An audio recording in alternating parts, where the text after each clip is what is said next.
न्याय का काम न्यायालय को करना चाहिए। पुलिस जो है कि पुलिस बल जो है किसी को जो है कि सजा नहीं दे सकती है, और अब तो सर्वोच्च न्यायालय ने भी कह दिया है। लेकिन उससे भी बड़ी बात यह है कि अगर मकान जो बना हुआ था, हमने उनके परिजनों से मिला, जो जानकारी ली, वो उनकी जमीन पर बना हुआ मकान था, मकान की अनुमति उनके पास थी।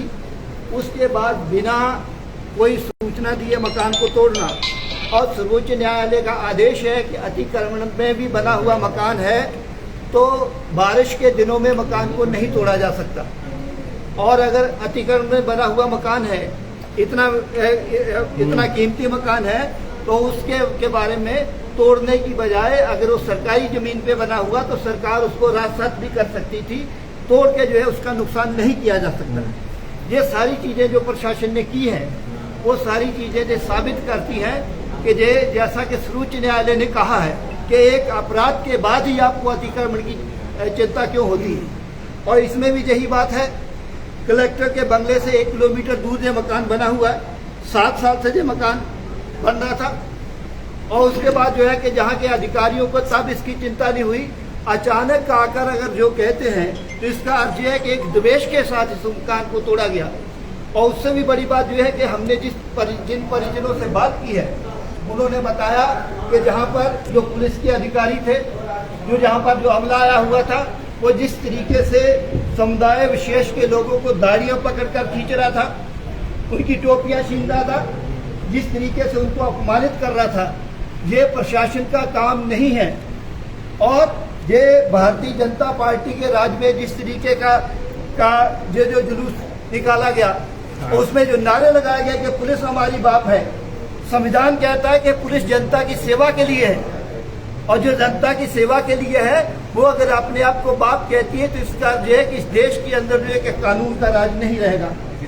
और कानून का अगर राज नहीं रहेगा तो इसका अर्थ ये है कि फिर आज इधर बुलडोजर चला है, कल उस पर बुलडोजर चलेगा।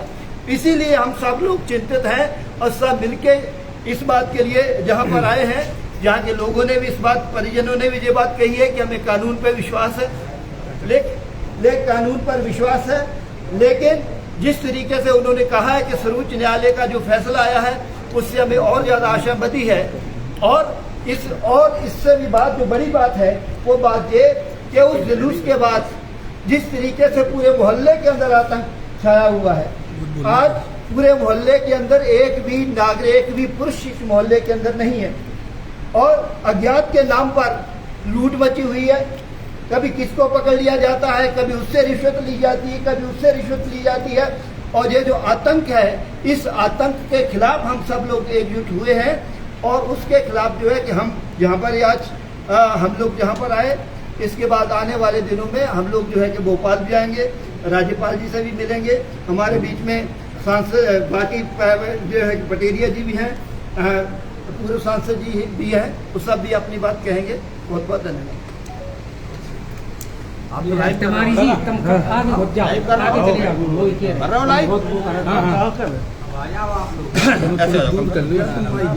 तुम अंदर घुस ना तो मोबाइल यार, फिर आईडी दिखेगी, कैमरा दिखेगा, जो हम बोलेंगे तो सब पकड़ेगा ना। हमारा साफ कहना है कि जो कुछ भी हो रहा है आज प्रदेश में, वो बहुत बड़ी गैर प्रजातांत्रिक तरीके से, गैर कानूनी तरीके से, गैर संवैधानिक तरीके से किया जा रहा है।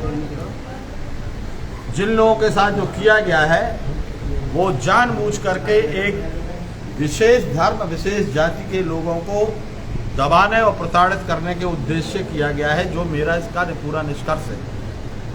बुलडोजर के मामले में, बुलडोजर तो कल भी गैर कानूनी था। न्यायालय के आदेश के बाद न्यायालय को आदेश देना पड़ा, ये बहुत बड़ी घटना थी। क्या इसके पहले क्या कानूनन बुलडोजर चलाया जा सकता था? नहीं चलाया जा सकता था।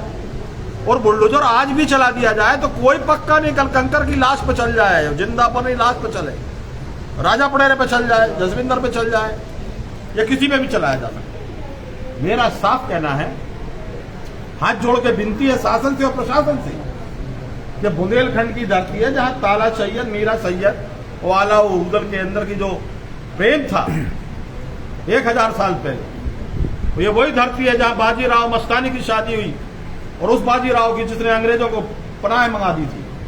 इस धरती पर सामाजिक वैमनस्यता फैलाने में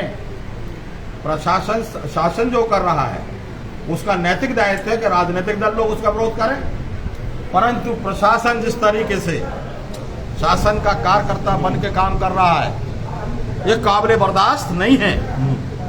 आज हम लोगों के लाश बनाई जा सकती है परंतु विचार को लाश नहीं बनाया जा सकता। हम गांधी, लोहिया और मार्क्स की औलाद है। शहजाद के परिजनों से बात की है, क्या निष्कर्ष निकला? शहजाद के परिजनों ने जिन शब्दों में अपना दुख व्यक्त किया है और जो हौसला दिखाया है वो लाखों में एक आधी आदमी का हौसला होता है। उसकी बच्ची ये कह रही है कि मुझे कानून पर पूरा भरोसा था, अल्लाह मियां से मैं प्रार्थना करती थी, दुआ करती थी और वो अल्लाह मियां ने दुआ मेरी सुनी, ईश्वर ने मेरी दुआ सुनी। उसकी जबान से अचानक निकल रहा है कि अल्लाह ने सुनी, ईश्वर ने सुनी और कोर्ट ने निर्णय दिया। मैं मांग करती हूं कि ऐसे हजारों हजार जिन लोगों के घरों को मिटाया गया है, प्रशासन और शासन से मुआवजा दिलाने का भी न्यायालय करेगा और हमारे जो वालिद लोग हैं उन्हें बाहर निकाल करके उनके दूध का दूध पानी का पानी जांच करा दे और मेरे वालिद लोग यदि दोषी हैं तो उन्हें सजाए मौत दे दी जाए, अन्यथा मुक्त किया जाए। और क्या शहजाद के परिवार वाले सुप्रीम कोर्ट जाएंगे? बिल्डिंग जो गिरी है वो कह रहे हैं न्याय पे पूरा भरोसा है। अच्छा, बेचारी अबोध महिलाएं हैं, बिना पढ़ी लिखी महिलाएं हैं, टीनेजर बच्चियां हैं। मैं कह रहा हूं कि उनको न्यायालय पे पूरा भरोसा है तो लाजमी उनके जो सलाहकार होंगे मैं उन्हें राय दूंगा कि सुप्रीम कोर्ट तक जाओ। और मैंने ये भी कहूंगा सुप्रीम कोर्ट से आपके माध्यम से अपील करूंगा कि सुप्रीम कोर्ट स्वविवेक से संज्ञान लेकर के इस पर कार्रवाई करे। आज देश को हिंदू और मुसलमान के नाम पर बांटा जा रहा है। इस देश में मिली जुली संस्कृति का 1000 साल का इतिहास है। अयोध्या का पंडित 1857 में और बाबरी मस्जिद का मौलाना दोनों मिलकर के साथ लड़ाई लड़े अंग्रेजों के खिलाफ और फांसी के फंदे को उन्होंने चूमा है, लोगों को मालूम नहीं है। और इस बुंदेलखंड की धरती में महाराज छत्रसाल का प्रणामी धर्म इसका प्रतीक है। शिवाजी का अंगरक्षक कौन था? मुसलमान। हाकिम सूर कौन था जो महाराणा तरफ से लड़ने जाता था? गुलाम गोश खां कौन था जो रानी लक्ष्मीबाई की तरफ से लड़ने जाता था? और लक्ष्मीबाई की लाश को जलवाने के लिए अली बहादुर, बाजीराव का और मस्तानी का लड़का, महोबा का नवाब, वो कौन था? मुसलमान।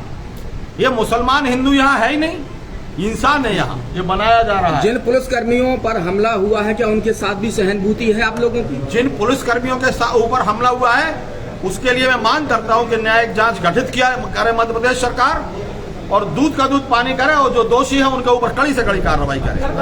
परंतु मैं साथ ही साथ आपसे एक मांग और करता हूं आपके माध्यम से कि माननीय मोहन यादव जी से मेरी विनम्र प्रार्थना है, गैर संवैधानिक बातें ना करें कि हिंदुस्तान में या देश में या भारत में जिसको रहना होगा जय राम और जय कृष्ण कहना होगा। अरे रसखान कौन था? रहीम कौन था?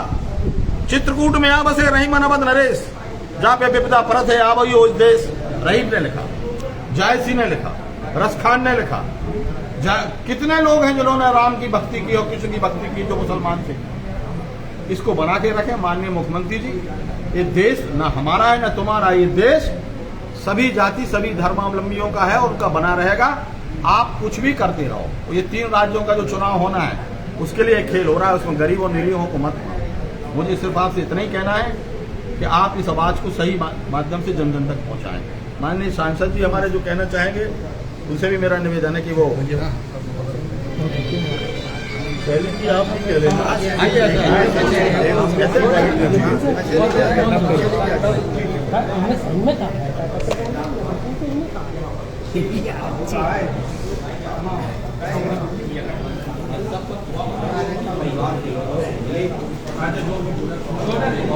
तो यहाँ इंडिया गठबंधन की एक टीम आई है और जो बीते दिनों पुलिस पर हमला हुआ तो उसको लेकर